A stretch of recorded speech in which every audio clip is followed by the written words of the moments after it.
US President Donald Trump has finally dropped all pretense on his fake concern for Gaza. It is now clear that has been directly participating in the genocide of hundreds of thousands of starving Palestinians.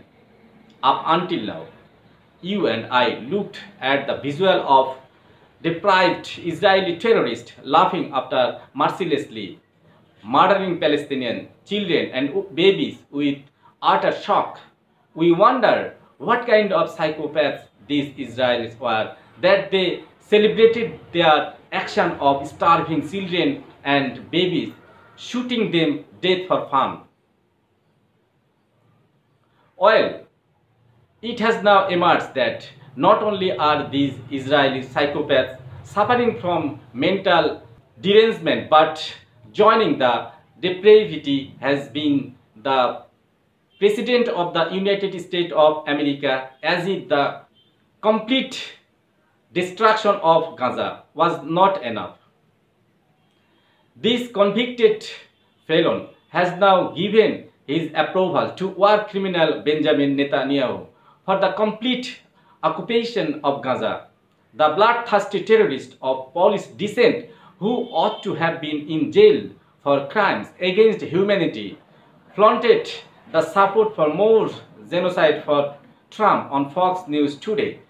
For months, many of us have said that this dreaded terrorist was using the Hamas bogey to justify the massacre of innocent men, women, children and babies in Gaza. It was never about gadgets and Hamas. The Israeli barbarity supported by the US, UK, the EU, Canada and Australia among others was always about killing Palestinians indiscriminately with an intention to establish a greater Israel. Today, many have been changed their mind.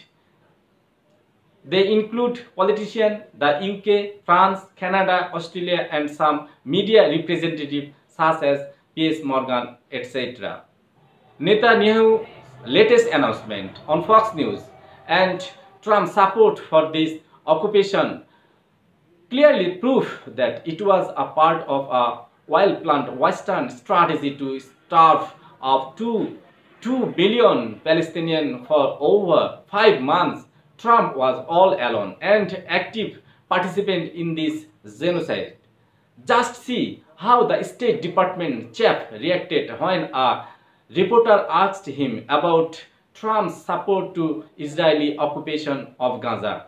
Just a moment ago, Trump too was asked about this story and his answer was, it is up to Israel. This chap could have denied, but he didn't. He could have denounced Netanyahu's announcement on the occupation, killing it illegal, but he didn't. What more proofs do you need to conclude that Trump has been an active participant in this genocide and he promised to end the Gaza genocide during the election, something that helped him win Michigan, a state with a large Arab and Muslims population in the last election. This shameless man had the audacity to post this on social media today. He told his slave Arab rulers to normalize the relation with the settler colony now that he had obliterated Iranian nuclear sites. He knows that his slave in the Arab world would obediently follow his order. His confidence emanates from the complete apathy of his slave Arab rulers to the suffering of Palestinians at the hands of the genocidal maniacs of Israel and the wider West. Even Republicans from Trump's own party have started to call out Israeli campaign in Gaza. Marjorie Taylor Greene said this to the Daily Mail of the UK, and I quote, when innocent people are systemically being killed for two, they are, is that not the definition of genocide? Don't know why I am the only Republican saying it, end quote.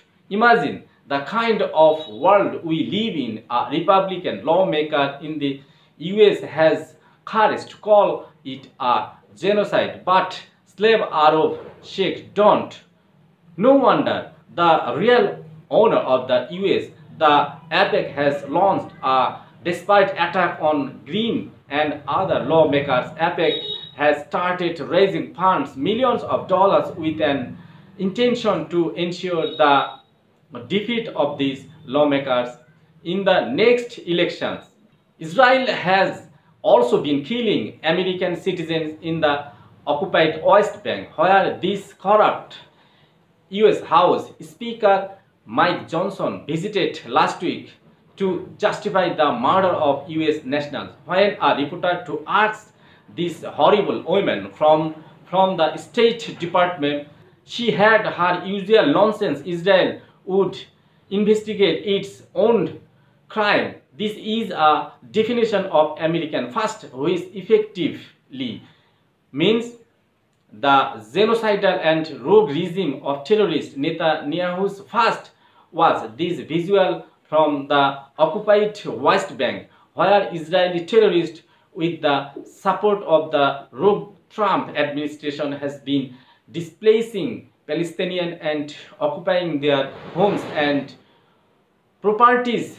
Just was this latest visual. Sick and evil Israeli terrorists first disposes the Palestinians from their homes, then steal their items, including this large fridge, and then mock them by handing over the bottle of a leftover milk. Would you still call these people normal? They are sick, depraved, psychopathic, and deranged, and the so-called civilized Western countries have been supporting this evil. This barbarity took place in the occupied East Al area of the occupied West Bank. Thank you for watching. Thank you very much. See you again. Bye bye.